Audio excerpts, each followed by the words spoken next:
themselves. It also says elsewhere, it says elsewhere that we ought to look not only to our own interests, but all to the interests of others. And so I looked that up this morning. I was like, what are we talking about when it says that? It's look not only the things of yourself, but the things of others. In our Bible study yesterday, Dan Wilson, you remember the illustration of we all have a pack on our back, right? And we're all walking up a hill. And sometimes, as Christians, we not only need to look after our own pack, but we have to look after the pack of other people in front of us. Sometimes the load is just too much. We used the illustration yesterday of Tim Adair and Timmy last summer. Was their load heavy at that time?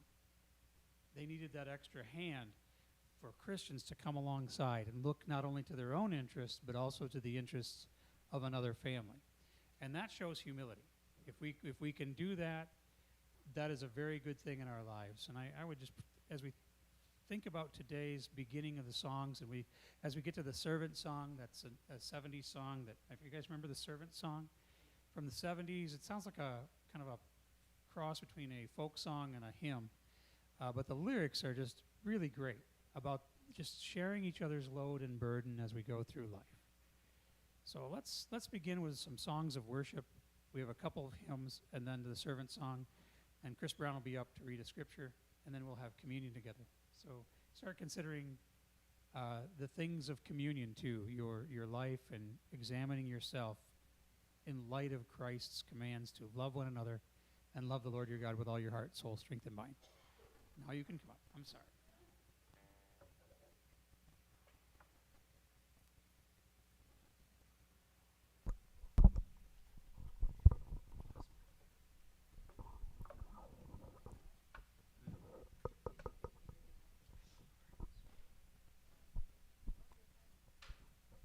Lost my pick. Found it. We're good. Thank you. Thanks for praying, everybody. Like, where is it? I don't know where it is.